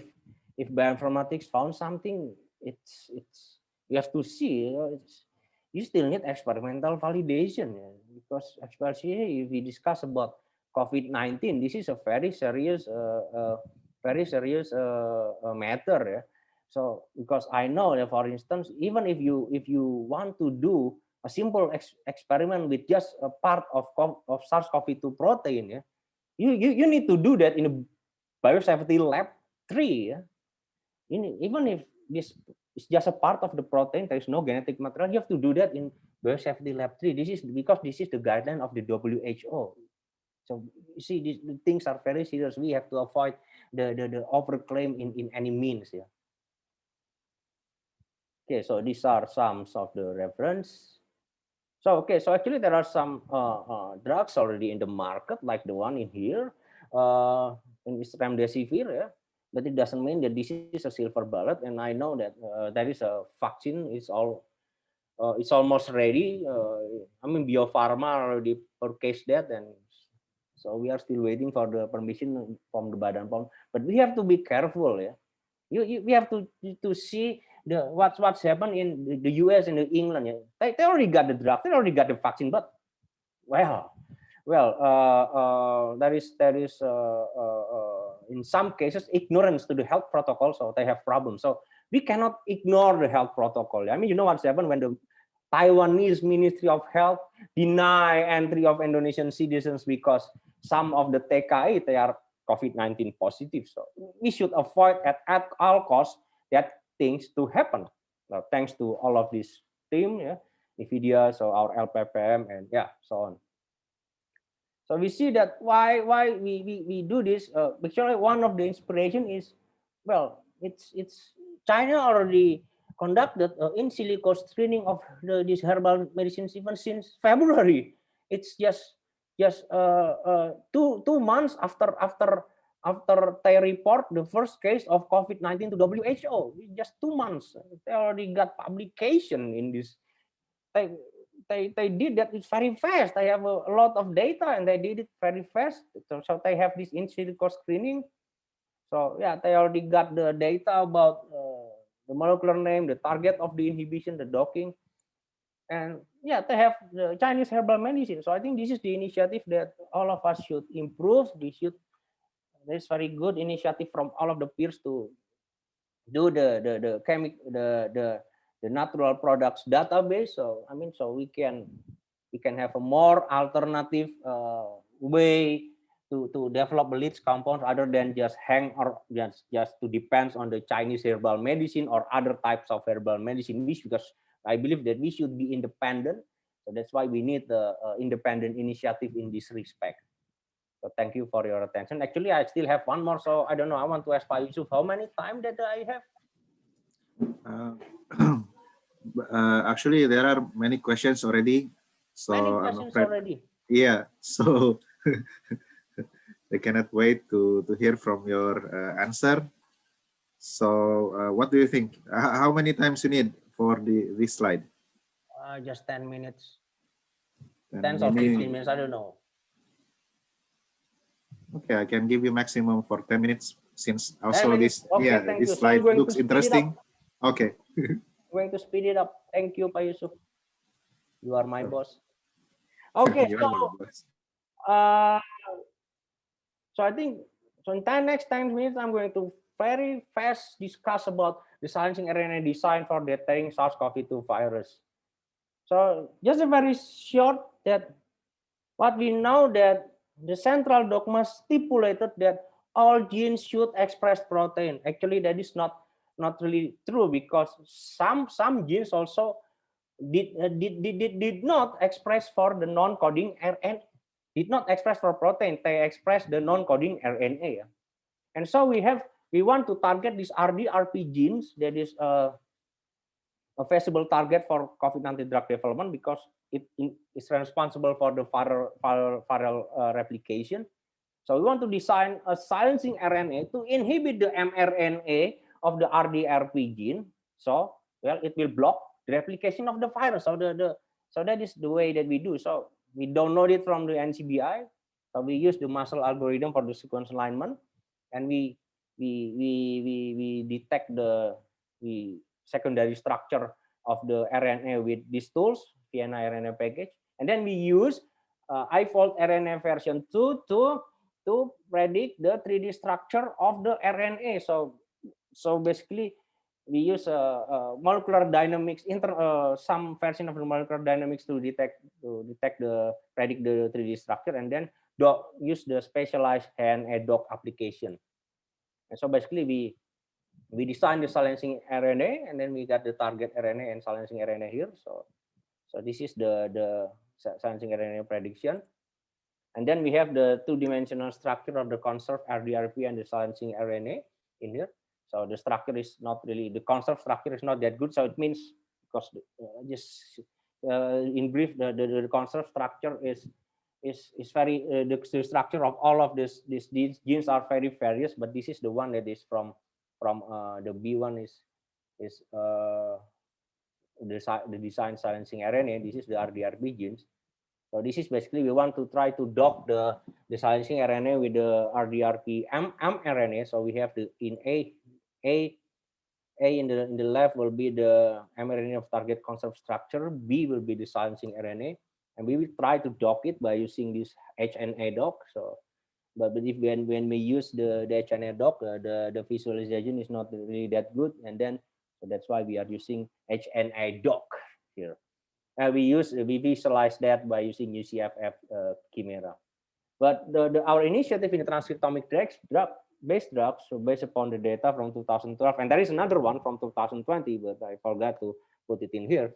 Actually, if you see this list, especially in the right, many terminated or ongoing status for the clinical trial, because RNA is unstable, so there are a lot of things to treat, so especially in regards of the drug delivery. So yeah, I mean, basically this is just very fresh. So we can design the silencing RNA lead for and the mRNA biomarker with this in silico research. But I mean, it's very different with the one that is the protein-based drugs. Yeah. It's very rich and a lot of way to validate the instrument. But in the RNA simulation, I mean, there's still a lot of things to be done actually. Okay, so thanks to the I3L, NVIDIA, so Generasi Biologi Indonesia, and of course Mabi, thank you to Pak Kolis, Pak Yusuf, Prof. Muhtaridi, and all of the Mabi's leaders that's always supporting our team. So yeah, I will open for questions. I think there are some. Sure. Don't worry, there are I will get questions it back for to you. Pak Yusuf. Okay. I'm going to stop sharing again. Okay. Thank you so much, Pak Arli. Yeah, very interesting and very cheerful presentations. It's a lot. Yeah. Okay. There are many questions from the audience. The first one comes from Ibu Umi from Indonesian School of Pharmacy. So she really appreciates your presentation, and she asked your opinion. So what do you think the best target molecule, the protein target molecule to combat the disease? Because SARS-CoV-2 has many proteins. Thank you. Pak Yusuf, you need to help me. My answer is not that. I mean, you are more expert than me. Okay, so I will try to answer. So actually, if you want, I mean, I just recently learned that there are some database that you can use to determine the best target molecule or protein. I mean, the name is TTD. I know that there will be a presentation about from a group that is using this database. So basically, this database got is based upon the KISAR analysis. I mean, I have the database that correlate one particular lead with the protein targets. I mean, you can check it there. But actually, even if you use that database, there are still several target that you can use. So why is it that the protease is considered common target? Because actually in the very early structure of SARS-CoV-2 virus was basically this protein. So that's why people got more information about this particular protein, this protease enzyme, other than the other protein. But it doesn't mean that it's the best target. Yeah. It is just the well-known target. So I mean, the best target and the well-known target, it's different. Yeah. So I think it is better to dig out more information in the database, such as that based upon the KISAR analysis like TTD, to see what will be the best protein. So I mean, the well-known target is this one, of course, but the Yeah. best we have to do more research. Okay. Yeah. Thank you for your answer. Yeah, indeed, it is very complex question. It's very difficult to answer in a short moment. But I think we can include it for tomorrow's session, since now it's not my session, so I don't want to take your time. You know Yeah, better thank lah, you. Pak Yusuf. No, no, no. I mean, yeah, there are quite complex answer for that. Okay, the second question from Jacob from Faculty of Biology, UKSW. For remdesivir, it is reported that this drug can compromise patient health, such as reduction of blood cell, which can also reduce immune system. Therefore, can we find substance as a drug as effective as remdesivir, but not compromise the immune or health system for patient of COVID-19? This question is not easy actually, because this is the thing. So I think Pak Yusuf later on can help me. The thing is, what WHO already found in England, actually just some days ago, some weeks ago, they found out that actually the sample of the newest mutation of SARS-CoV-2 virus, the B117 mutation, there are 17 mutations in that variant. They found the sample from immunocompromised patients. Yeah. So there are tendencies. Yeah, although we need more experimental validation as always. There are tendency in COVID-19 patient with immunocompromised condition. Mutation will occur fastly, more faster. Yeah. So I mean the situation is it's difficult to say in this stage, yeah, whether these patients already got existing conditions or not, yeah. Because this is the things, yeah. Many, I'm not saying all, yeah, many COVID-19 patients died because of the secondary infection and because of the existing condition. Okay. Many COVID-19 patients died not only because of COVID-19, because they died because of pneumonia, because you know the SARS-CoV-2 virus making mess in the lung, and because the immune system that protecting our lung was totally compromised, and then came along the pneumonia bacteria to making mess. So it's definitely so the thing is, if the thing is, it is better in this kind of situation, especially in this country that we still don't have a approved vaccine yet. We have to make sure that we have a good health. Like it is better, it is very advisable, yeah, for everybody, because actually WHO already suggests this, to have a flu and pneumonia vaccination. I advise everybody, including me. I already received flu and pneumonia jabs. Yeah. So because influenza and pneumonia, they are both a very common secondary infection. So basically, the things that happening in here, I mean, if we refer to the WHO report from England, so it's basically, it's not remdesivir that causing immunocompromise, but this patient already got immunocompromised condition, so this causing mutation. So it's like a chicken and egg problem. So I think we have to really very careful in here, and we should always ask advice from the clinician.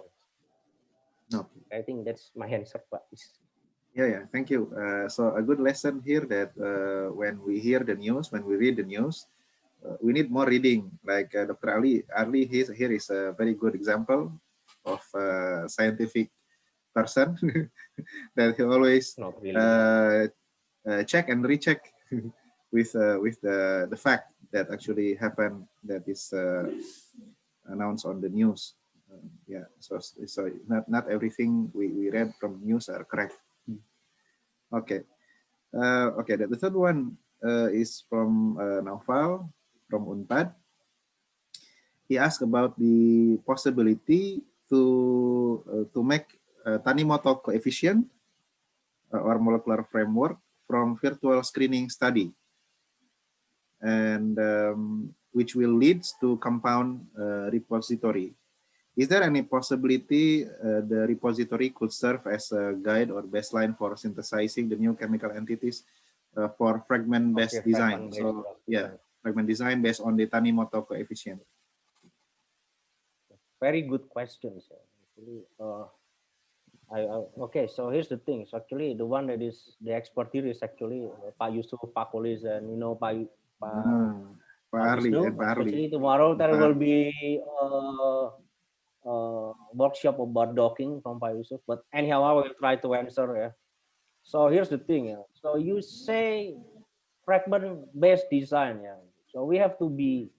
I'm not saying skeptical. Yeah. So basically, the way you do the fragment-based design is you just take any chemical backbone randomly from the database, right? I mean, if this is what I take any chemical structure backbone from the database and you paste it into the crevice. Okay, possibly you will get a perfect docking out of it. But another question may arise: can we synthesize that compound?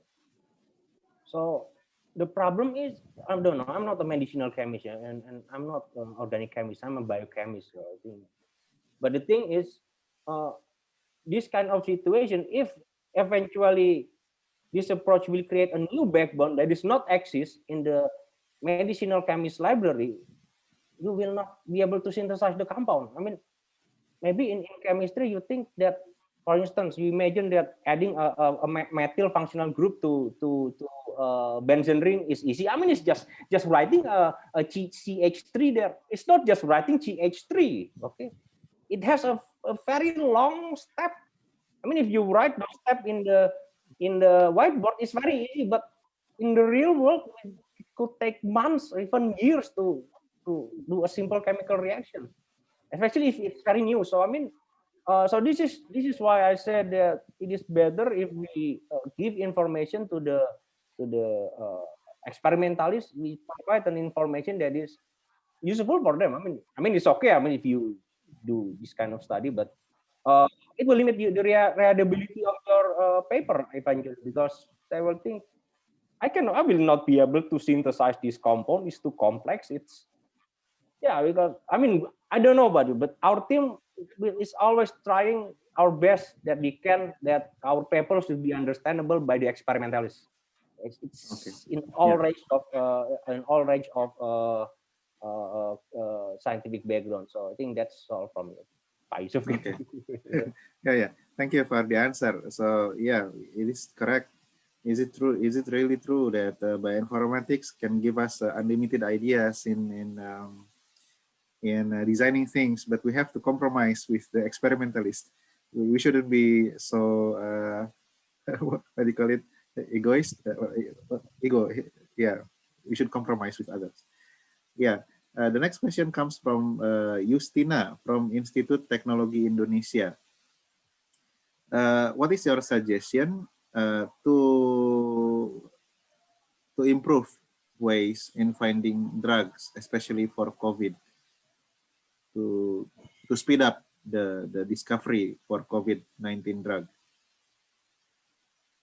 Okay, so I will try to answer. So actually, I just read a paper from Pak Wisnu from IPB.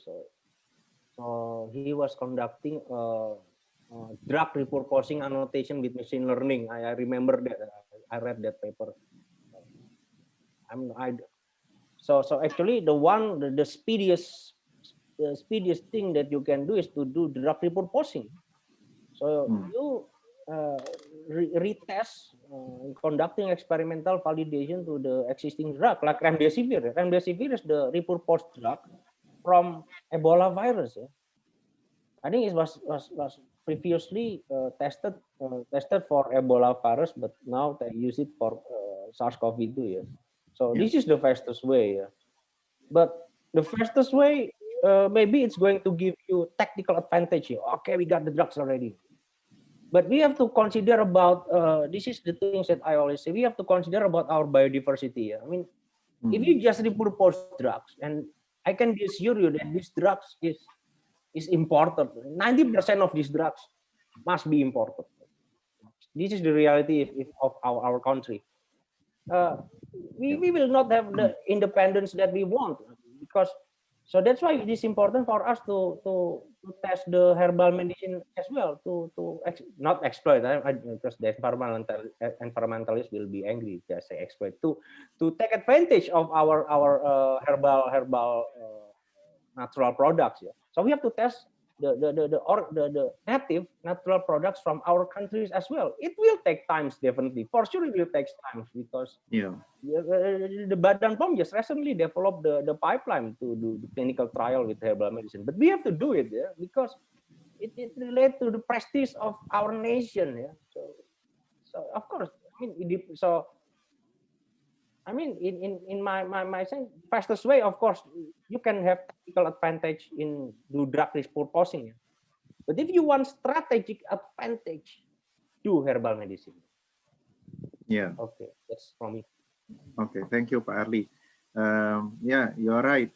And also from your presentation, I still remember that you showed us the pathway or the pipeline how to discover the drug. So yeah, it is a good idea that actually maybe should lead all these experts, because Indonesia has a lot of experts in many fields, but we still scattered all over the place. You know, people expert in synthesis, in doing bioinformatics, in doing the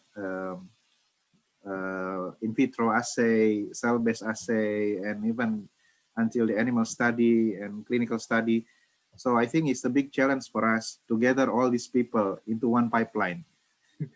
Yeah. So yeah, this is the challenge for us. The next question comes from Windy. Windy is the alumni from Unpad. So she said she is a newcomer in bioinformatics. She asked you about the QSAR that you explained before. Um, what is the challenge in developing QSAR for a researcher in Indonesia? What is the challenge? And if we want to learn about the QSAR, what is the basics that we need to learn if you want to design new drug from the existing drug and have a good correlations with the QSAR? Okay, so I will try to answer that.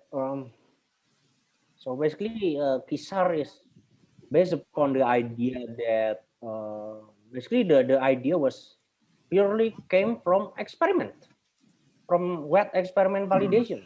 Yeah. So I've told you before that, okay, these are some leads that's already tested working for SARS-CoV and MERS-CoV. So they have a database to cater that. Yeah. So in this database, they make a mapping. I mean, if you learn about I don't know, I think Pak David is here or not. My PHP or my SQL, yeah. So they make a correlation, a mapping between the list of the compounds. There's a mapping with the list of the compounds and the list of the proteins.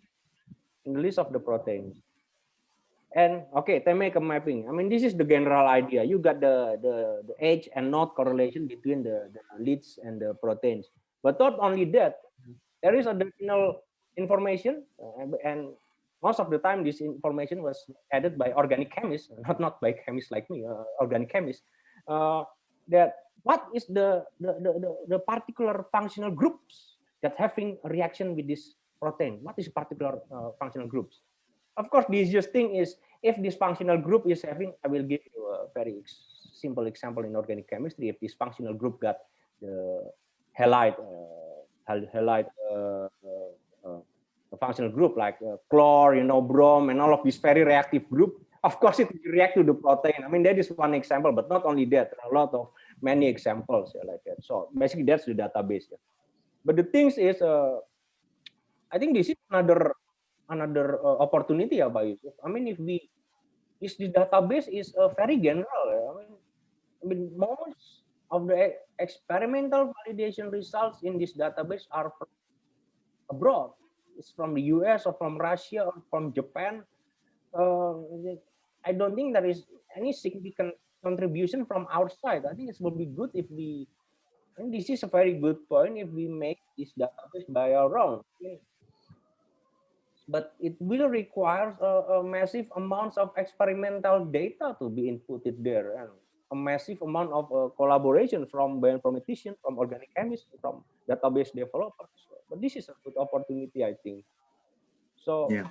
that is the challenge here. Then, I mean, the basic step is, yeah, I mean, how to use the application is very straightforward. Yeah, as I will tell you, I mean, you just take the smile file, and then you put it in the application, and then you got the data. But in the end, I mean, the challenge is like that.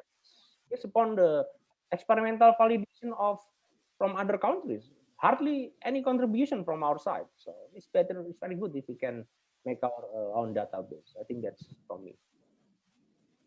Okay, thank you, Pak Arli. And here is the last question, and it is a little different from others' questions. Ready, Pak Kolis? Yeah. Ready, Pak Kolis? Yeah, To help ready. in APL. But this Ready, is ready, Pak. yeah, but this is Thank you, Arli. yeah, but this is very important. You know that sometimes our innovations, the scientific approach and everything will end up in will have a bottleneck if the regulator is not supporting us. So bioinformatics tools is also this is question from Ananda. I'm not sure from where she is or he. Bioinformatic tools is also compulsory data for food safety assessment for biotech crops under BPOM review. So what is your strategy or plan to build the capacity building for the regulator? So in the end, they will use bioinformatics as one of the tools to assess the safety assessment for food, something like that. Yeah. So it's a question for you. Your strategy. Well, I think this is the most challenging question, Pak Yusuf. And actually, the one that got the mandate to answer that is you and Pariza. It's your call. Pariza, Okay, right? I will try to answer that, and then I'm going to propose this idea to the management of MABI, the new management of MABI. Yeah. They are listening to us, so don't worry. Oh, okay, so which is Pak Yusuf. For sure, Pak. For sure, Pak. Because today is the last day. For sure. Okay, so this is if you talk about strategy in regards to the government, so basically we need more graduates in bioinformatics or in chemistry, biology, or computer science that have a streaming in bioinformatics to work as PNS or as a government official. Why? Because these people will eventually, in the end, will push for a better capacity building for the regulator. So it's not instant, because we only got very limited number of bioinformatics study program and still limited number of bioinformatics streamings in biology, chemistry, and computer science and other study programs. Still, this is very new science, so we need time. But basically, the most strategic, long-term strategy in order to make the regulator to understand about bioinformatics is to ensure that the PNS, the civil servants, make sure that the government official have strong bioinformatics background. So that's why the role of this is the role of the university is very important to them. There are big university here. We got UNPAD, I don't know, I3L, UGM, UI, and many more. Everybody's got a bioinformatics researcher, and we can be sure that if some or many of the alumni eventually works in the government, and then these people understands about bioinformatics, they can help us. And that is the strategic plan, But for the short-term plan, I think during the MABI meeting, we already discussed about the possibility to collaborate with the government officials. So I think we need to approach the government official to make sure that we can align our agenda together. So I think that's all. It's Yeah. complicated question. So Yeah. yeah. Thank you, Pak Arli. So it also means that maybe another solution is that at the I3L, your department should make a master degree program for bioinformatics. So the current people in BEPOM or these Yeah, agencies, that's possible. they take and yeah, it's also possible. Okay. Unfortunately, yeah, we have reached the limit of our time, end of this session. But this is very insightful and interesting session. Thank you, Pak Arli, and also thank you for the audience for the questions. So I'm going to return the time to the committee. Who's the committee here? Ibu Ruri. Yeah, please, time's up. Thank you. Thank you, moderator. Thank you, keynote speaker.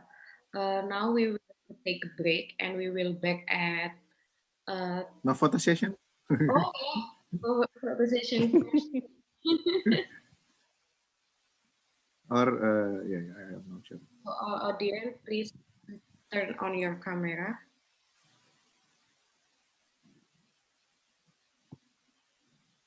Okay. 1, 2, 3. Okay. Once again. 1, 2, 3.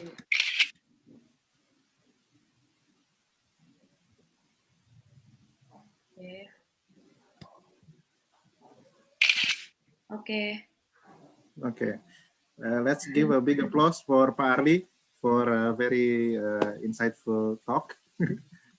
Very good Thank you, session. Pak Thank you, Yusuf. Barley. Thank you, Pak. Thank you, Pak Kolis. Pak Thank you, Yusuf, Terima Pak kasih, everybody, Pak. Arli. for your input. Thank you.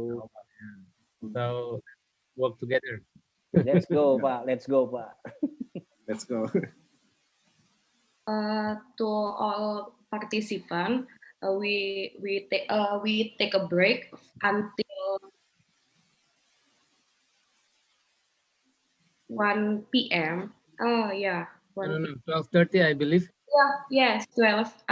Yeah, 12:30. 12:30. Yeah, yeah. Yeah, and you will go to in the parallel session. Okay. Okay, you can leave this main room. Thank you, Pak Yusuf, Pak Thank Arli, Ya, and Thank thank you, you, everybody. Pak Pak. Kolis, Pak Ya, Yusuf, terima kasih semuanya. semuanya, Terima Pak. kasih. Ya. Terima So, kasih a lot of banyak. people familiar to me. Ada Prof. Mukhtar Boke, Prof. Mukhtar. ya, Ibu Ari juga dari Diponegoro ya. Thank you very much. Ya.